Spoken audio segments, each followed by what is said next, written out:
ఆడపిల్ల అంటే మీకు గౌరవం లేదు, ప్రేమ లేదు. ఎందుకంటే మీకు ఆడపిల్ల లేదు.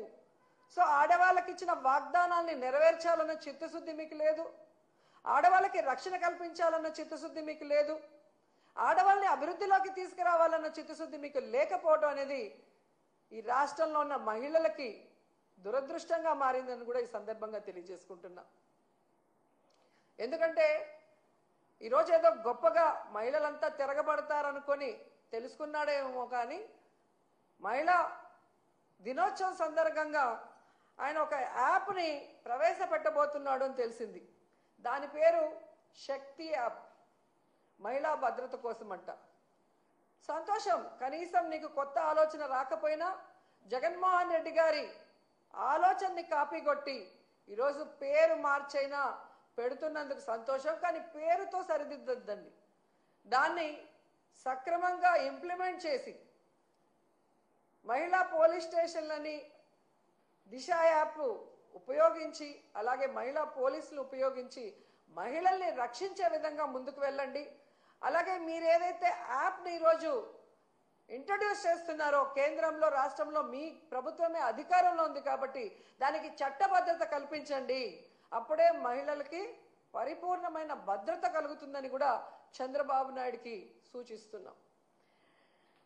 ఎందుకంటే ఈరోజు మీరు చూస్తే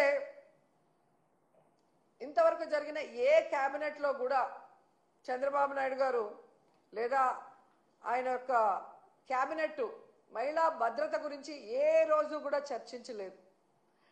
కానీ వ్యాపారులకి, మద్యం వ్యాపారులకి కమిషన్ పెంచడానికి వాళ్ళు క్యాబినెట్లో డిస్కస్ చేశారంటే ఎంత సిగ్గుచేటో ఒకసారి ఆలోచించండి. ఎందుకంటే ఈ మద్యం, గంజాయి, డ్రగ్స్ వల్లే మహిళల మీద దాడులు, మహిళల మీద రేపులు, చిన్నపిల్లల్ని సెక్షువల్ హరాస్మెంట్, ఇళ్లలో భార్యల్ని, తల్లుల్ని గృహహింసకి ఇవన్నీ కారణం గంజాయి, డ్రగ్స్, మందును విచ్చలవిడిగా ఫోన్ చేస్తే ఇంటికి డోర్ డెలివరీ చేసే దౌర్భాగ్య పరిస్థితి ఈరోజు చంద్రబాబు నాయుడు గారి ప్రభుత్వంలో ఉంది. సాక్షాత్తు ముఖ్యమంత్రి గారు ప్రాతినిధ్యం వహిస్తున్న కుప్పంలో గంజాయి సాగు ఈరోజు ఎకరాలకు ఎకరాలు జరుగుతుంది. అలాగే ఈరోజు సీఎం గారు నివాసం ఉంటున్న ఈ గుంటూరు జిల్లాలో డ్రగ్స్ కి అడ్డాగా మారింది.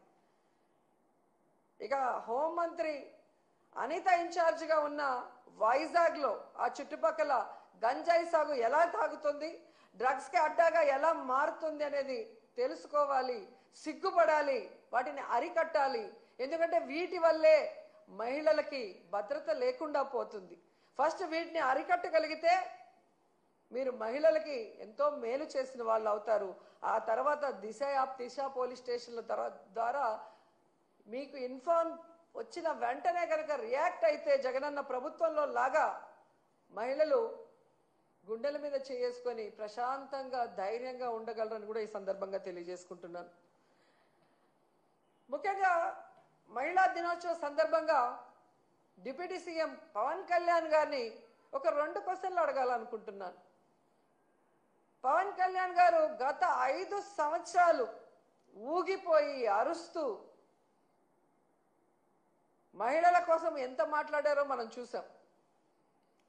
ఈ రాష్ట్రంలో జగనన్న ప్రభుత్వంలో 30,000 మంది మహిళలు అక్రమ రవాణా అయ్యారు, కేంద్ర నిఘా వర్గాలు చెప్పాయి అని చెప్పి పవన్ కళ్యాణ్ గారు మాట్లాడారు.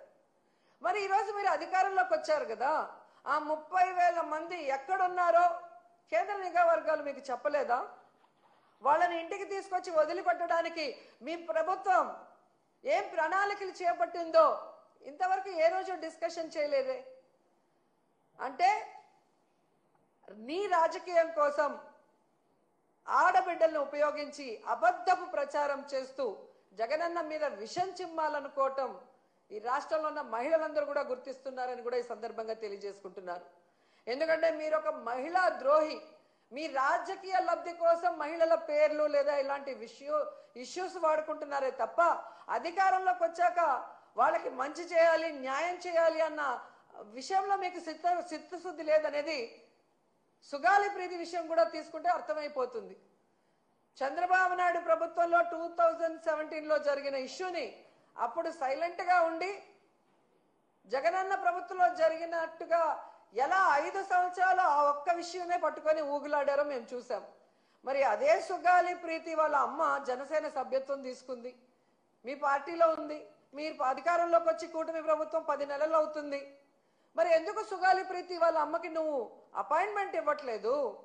ఆ అమ్మాయికి న్యాయం చేయడం కోసం మమ్మల్ని అడిగిన ఆ సిబిఐ ఏదో మేము చెప్తే కేంద్రం వినదు, కానీ మీరు అధికారంలో ఉన్నారు ఎన్డీఏ ప్రభుత్వంలో. మరి కేంద్ర ప్రభుత్వం మీద ఒత్తిడి తీసుకొచ్చి ఎందుకు సుగాలి ప్రీతి కుటుంబానికి, సుగాలి ప్రీతికి ఆత్మకి శాంతి కలిగించి ఆ కుటుంబానికి న్యాయం చేయట్లేదు అని అడుగుతున్నా. Please subscribe Telugu politics.